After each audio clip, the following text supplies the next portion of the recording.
The problem of Kabbalah was that the regular person not only couldn't relate to it, but thought that he could and got it all wrong.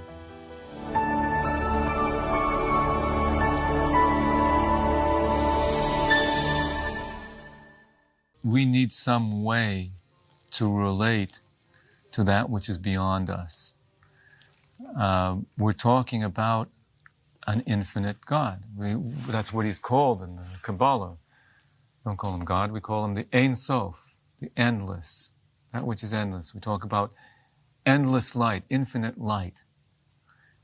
So how can we relate to that? So forget it. I just have to believe that it's so, and there's no way for me to grasp that. And whatever explanation, logic you can apply, I can say, well, who says that applies to the infinite? That logic does not apply to the infinite. So there's no way, you cut off any relationship I can have. So a basic idea in Kabbalah is that the way reality has been set up is as a bridge between the infinite and the finite human being. How can you have a bridge between the infinite and the finite? There's nothing between infinite and finite. Nevertheless, there's an infinite God. He can do anything, right? So he made this bridge of multiple universes standing between the infinite and us. Is it so? It's a step. I mean, on the model of the mind of the universe, we understand a mind that is beyond the universe. Let me ask you point blank: is God the mind of the universe? No, God is not the mind. This is an idea that was rejected. It's a Greek idea, and it seeped its way into Jewish thought, but it was rejected, that God is mind. You say, no. God is way beyond mind. But in order to relate to us, he says, okay, so I'll have mind in order to relate to you. There's a beautiful analogy for that of a father who wants to play with a little child. So the kid's 2 years old, playing with his blocks on the floor. And the father is a grown man, but he wants to play with a little child. So he can't stand up and they say, oh no, put that block over there and black. Start playing with the child. What do you got? You got to sit on the ground and play with the child. Right? What does the child like doing? The child likes to pile up the blocks and knock them all over. So a 40-year-old man doesn't really get into knocking blocks over. What's the big deal? But he wants to play with the child. So what does he say? He says, for now, I'm going to enjoy what my child enjoys. So we pile up the blocks, and then he goes like this, knocks them, it was fun, wasn't it? 40-year-old man having fun knocking, that's ridiculous. But that's not the point. He wants to play with a child. And it's not, he's not pretending anymore. He's not even, he's really having this fun. I know. You have the experience. I know that actually is fun to knock down blocks. So God but it's a good question of why it's fun. God makes this world. He puts this being in this world, right?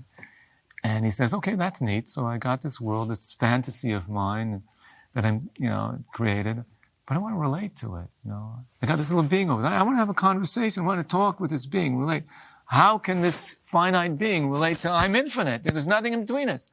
Okay, so I'm going to have this. He has awareness, I'll have awareness. He has consciousness, I have consciousness. He gets excited about things, I'll get excited about things. So God sort of writes himself into the story as this character. I've got this character in my story called God. That's me, in cameo, in my own story, right? And that's the mind of God that we're relating to. And it gives us a way to relate to him. This meeting place. That's the mind of the universe, or? Yeah, that's that mind. There's mind there, there's not just mind. There's emotions, there's kindness, there's compassion, there's might, there's beauty. There's all these things are there. And that's the meeting place. And it's a beautiful meeting place because when you think of all those things, when you think especially of human emotions, you realize that on the outside, they're visceral, they're earthly, but on the inside, they're infinite. They're paradoxical, they're impossible. They can never be defined. They're truly infinite. So when we get into that, what the human being really is, we have a taste of the infinite. Well, I was just going to ask you, if you use the model of the playing with the blocks, it suggests that God doesn't really take it that seriously, and that he doesn't really invest himself in that game. The blocks, the child thinks that the parent is really enjoying that game in the same way that the child is enjoying the game, but in fact, the parent is holding back. And it's a bit of a ruse that the parent is playing, not just on the child. I mean, they're not tricking them in a mean way, but a ruse that they play on themselves and getting down on the floor. If it were, a preschool teacher doing this, I've seen it done beautifully. Preschool teacher sitting there on the ground playing with the kids, and every minute scanning the room. Still an adult. So he's being a kid and being an adult at once. That's amazing. It's a real skill. But the preschool teacher was pretending. The father doesn't pretend. Right? The preschool teacher is pretending because I'm a preschool teacher, so that's what I do. The father is saying to himself, if I can't play with this kid and enjoy it, I'm not a father. And that's who I am. In all my essence and being, I am a father. More than anything else. When I leave this world after 120 years, I was a father. That's what I was. So with all his essence, he wants to be this. Now, so you think about God in the same way. God is not getting involved with us for any certain purpose. It's not to get a certain thing. So there's no measurement to it. It's that he decided with all his essence, this is what I want. So he's there with all his essence and being. While at the same time, he's this transcendent, infinite God. He's also this immanent God who's there with you right now. He's doing both at the same time. So how does he do it? He's God. You know? It could have been a different game then. I mean, mind is playing blocks, but there are other ways. God could have chosen another game to play with us. Instead of mind, something else, we don't know what it is because he didn't do that. You know, that's like he could have said, he decided, I'm going to make a world with time and space. You know, that's neat. Time and space, those are good things to make. How many times? Only one time. Okay, space, I'll have 3. No, maybe I'll have 17. Oh, no, 3. But he could have chose something else. Yeah. Not just more dimensions of space, or maybe time could go backwards and forwards at once, you know. He could have chosen something else besides space and time.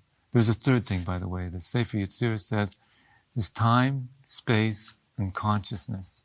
Scientists leave that one out, at least for the time being. They're getting there. They get there.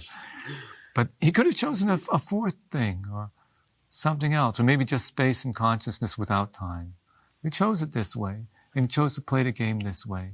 And he puts all of himself into this game, and we can touch him in that game, and we can really get to him in that game. And we can relate to him because we, sort of like fractals, you know, you go deeper and deeper, and you keep on seeing the same pattern over and over again. He created us in his image. What's that image? That's that mind. Right? So he creates this image of himself as he appears within the game, and he creates us in that same way so that we can relate back to him. So by us examining, who am I? How do I work? The soul of the world then, in a sense, precedes our souls, I guess, if that... In the ways they precedes, in the ways they have to... It precedes in the order of things. Yeah, I mean, order, not in the temporal order of things, but, I mean, to put it in terms of... really, it goes the other way around, because really, we are the goal. He said, this is what I want to get. This is what I want to achieve. In order to achieve that, I have to first have this, first have that, and then I get it. Would you say that of God's image, for example, that we are made in his image, so he has to create his own image first, as it were, in order to create us in that image? But the way you're putting it, as really the image was created there so that he could create us. It goes backwards and forwards. The image, we don't say it was really a creation. The image is a projection of himself. Right. Deciding to be like this.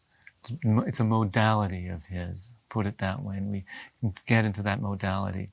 The brilliance of Tanya is to use those metaphors of the human psyche to explain God, our relationship to God, the relationship of the cosmos to God, to explain all these things to the human psyche. And it becomes such a beautiful metaphor.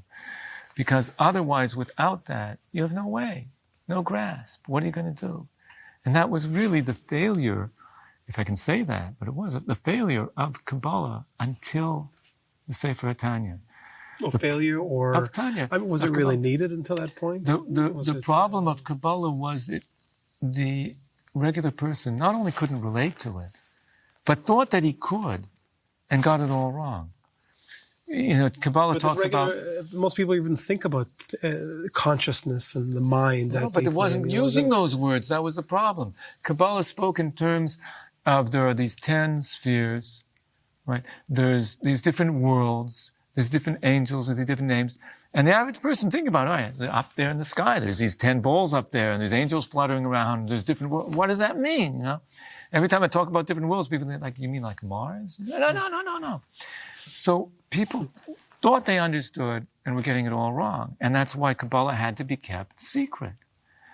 Once he came up with using these ideas of the human psyche to explain these, understand that these 10 spheres, they're inside you as well. Oh, really? Where are they? No, that's your mind, your heart. Oh, now I know what you're talking about. And worlds, there are worlds inside you. There's the world of speech, the world of thought, the world of action. Oh, that's what you mean by a world. Oh, now I can relate to it. Do I understand what those things are? No, I don't understand. What is love? What is compassion? What is mind? I don't understand it. But I experience it. I'm experiencing something that I can't understand. Oh, then you can experience God as well. You can experience that which you can't understand. It doesn't make sense, but you can experience it. If you like that video, hit the subscribe button and notification bell below for hours of the best Jewish content online.